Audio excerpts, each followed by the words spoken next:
Hello everybody, MorbTron here. Today I'm going to be talking about the new exotic machine gun, the Xenophage. If you're looking for a guide to get it, I'm going to leave a link in the description down below to Dado's guide on how to do it. I do YouTube as like a fun side hobby. I don't have all the time in the world because I work a full-time job 60 hours a week. So I didn't have time to put together a guide video. And Dado's is really good. So why bother?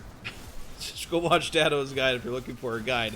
Anyway, also at the end of the video, I want to say that I'm going to be kind of shouting out a friend of mine. He's doing a charity drive for a children's hospital near him, and I would appreciate clicking the link down below, checking it out, seeing what the charity's about. It's through Extra Life, the Extra Life Foundation, which works with children's hospitals, that sort of thing. But I'll talk more about that at the end of the video. Now, Xenophage. It's a unique exotic machine gun, meaning that it has a very slow firing rounds per minute of 120.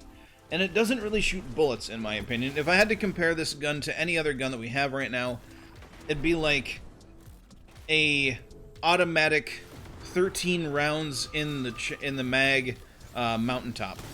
So when you click on an enemy or pull the trigger on an enemy, basically they explode a little bit. There's a small blast radius. It doesn't do a whole lot of damage right now. Back when Bungie was showing off the Xenophage for the first time during some sort of gaming event, it might have been Gamescom, it might have been Guardian Con, I don't remember which one it was specifically, but people were saying it would one-shot headshot in the Crucible with a crit. And right now it doesn't crit at all. It doesn't crit in PvE, doesn't crit in the Crucible, and in the Crucible, even if you hit somebody in the head, since it doesn't crit, it's still a two-shot. So it's not really worth using in the Crucible unless you're just kind of derping around having fun. But it is decent in PvE, but once it's able to crit again, if it's some sort of bug, I really hope it's a bug that they plan on fixing, and once it's able to crit, it'll be a good gun, I think. But until then, it's kind of lackluster. It's fun, but it's very lackluster as far as damage output goes. Everything else is fine. It could maybe use more ammo reserves, but that might be something that a masterwork could fix later on, or an exotic catalyst. But speaking of comparing it to Mountaintop, let's go hop into the Tribute Hall real quick and actually compare damage numbers. Alright, so here we are in the Tribute Hall. We're actually going to compare the Xenophage to the Mountaintop real quick, just because, well, like I said, to me the Xenophage just feels like a fully automatic Mountaintop with smaller blast radius. So, I've got my Mountaintop, I've got my Xenophage. Now, just for clarity, the Mountaintop does not have a boss spec mod or major spec mod on it to throw off the damage numbers. The power level, I should say, on both weapons is 950, using spike nades and hard launch. So, there's that. Yeah, let's go over here to our buddy old pal, Mr. Simulated Ogre, and we're gonna shoot him in the face, even though Xenophage doesn't crit. And one Xenophage does actually get fixed and is able to crit. This might be more comparable. What we see there, Xenophage does 8620, and Mountaintop does two numbers combined for a lot more. So it's like 8100, and there we go, 10,000. So the impact alone does almost as much as one Xenophage shot. Now, granted, the Xenophage can shoot a lot quicker, so its DPS is probably on par, if not a little higher than Mountaintop, even with like quick reload stuff and mods and all that. And holds more ammo. So there is that. But the comparison is there, especially with the Xenophage not being able to crit right now. It definitely feels like a fully automatic, slightly weaker per shot version of Mountaintop. But back to the rest of the video. Alright, so now that we got that out of the way, let's take a deeper look into the weapon itself. It is a solar firing machine gun, however, it doesn't feel like it shoots solar. Honestly, it just feels like it shoots explosions. But it's solar damage. And the only exotic perk on it is the intrinsic perk called Pyrotoxic Rounds. It fires high-powered explosive ammunition. Shoots explosions, like I said. Other than that, it has high-caliber rounds, so I'm sure in the Crucible, if it does hit you, it's going to flinch you a lot. But I have not been on the receiving end of that flinch in an actual battle, so I can't tell you, because no one's using this thing in Crucible because it's just not that good right now. once it's able to crit, like I said, it should be good. Or at least they should buff the damage, have it be a one-shot kill, because it kind of needs it. Having it be a two-shot makes it kind of worthless for a heavy weapon. And it does have rangefinder. Now, it does have other mods on it as well. It has a stock mod. It has a barrel mod. Or I should say perks, not mods. But they don't really matter. Like the other weapon perks or weapon traits on an exotic that don't specifically do a thing, like give it high cal rounds or give it rangefinder, doesn't matter. The weapon is the way it is because you can't switch them. If you could switch them, if you could switch the barrel perks or the stock perk, then it would matter. But it doesn't matter. It's just the weapon is the way it is. And as far as a catalyst goes for it, I think maybe autoloading holster would be good for this weapon, along with increased ammo reserves. I don't think autoloading holster has been used as an exotic catalyst before, but this weapon just feels like it could benefit greatly from getting autoloading holster. The reload's good on it, but I don't know. You tell me what you think in the comments section. Do you think autoloading holster would be a good fit for this weapon plus reserves?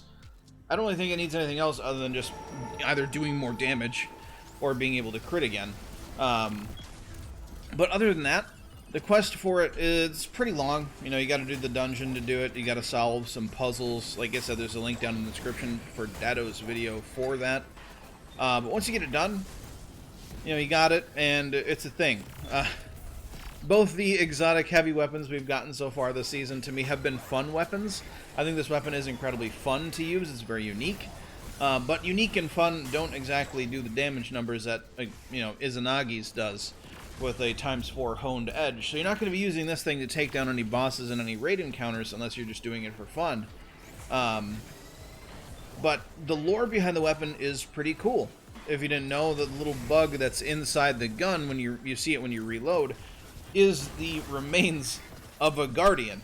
And I won't get into any details about that. If you're interested about it, you can look up the lore on either Ishtar Collective, or you can just look at it once you get the gun yourself.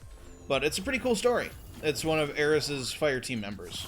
But anyway, before I spoil any more of that lore, more about the gun. Its range feels really, really good. However, I don't know how much range comes into play when you're only shooting explosions. Kind of like a grenade launcher or a rocket launcher, range doesn't really come into play, I don't think. You're just going to do the gun's damage because it's just an explosion. Once it does its impact damage, again, you know, the range might come into play a little bit more with that rangefinder. But until then, it doesn't really matter. Now, in Gambit, this thing can be very, very useful, even though it is, you know, a two-shot on Guardians. If you're invading, it's still pretty good, and you get a lot of ammo for it in Gambit, so it's good. And with double reserves and a reloader and a scavenger, you can keep a fair amount of ammo going. Right now in the background footage you're seeing right now, I'm running double machine gun reserves, I'm running scavenger, so I get, I believe, 10 or 15 rounds per ammo pickup, and it does its job. I mean, it does its job. It probably compares to other legendary machine guns as far as damage output goes. But comparing it to Thunderlord probably still out DPS's it overall. Yeah, that's that. That's the review. It's fun. Let's wait till it crits, though. And when it does start critting again, if they do decide to fix it, if it is a bug and not just a rebalancing. Maybe it was too powerful and they decided to take it down a notch or two and kind of nerfed it a little bit too much. You never know. But now I want to talk a little bit about that charity again. Alright, so like I said in the beginning of the video, a friend of mine and a bunch of friends of his are going to be doing a 24-hour live stream this Saturday. So that is November 2nd, 2019. If you're watching this video on the day of or the day after. There will be some links down in the description of the video to their Twitch and Mixer channels, and also a donation link.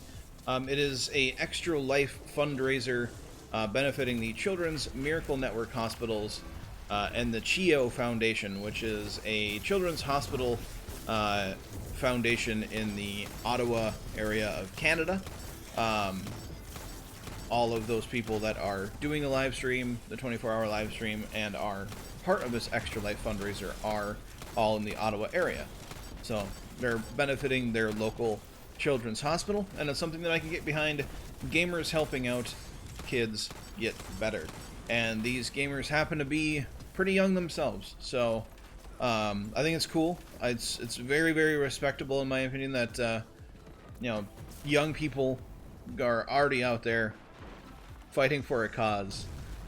It's pretty cool. I respect them a whole lot. So I won't be joining them for the 24-hour live stream, unfortunately. I have to work my regular day job, but I will be hopping into the stream to say hi and all that stuff when I'm done working.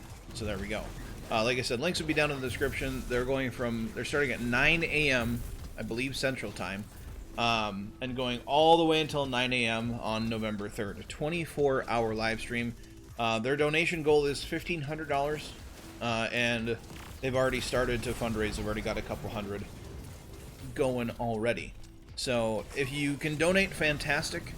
If you can't, and you just want to stop in and say hello, I'm sure they would appreciate the support. Just the positive energy for doing it. I've done a 12-hour live stream, never done a 24, and I gotta say, the 12-hour live stream takes it out of you. I can only imagine a 24. So much respect to the young gamers raising money for the Extra Life Foundation and the Children's Miracle Network and the CHIO Foundation up in Ottawa. But yeah, that is going to be the end of this video. If you liked it, leave a like on the video. I would greatly appreciate it. If you're new here, hit that subscribe button for me. I would greatly appreciate it as well for more juicy Destiny 2 content. But do not forget to have a good day, everybody, and I will catch you all next time.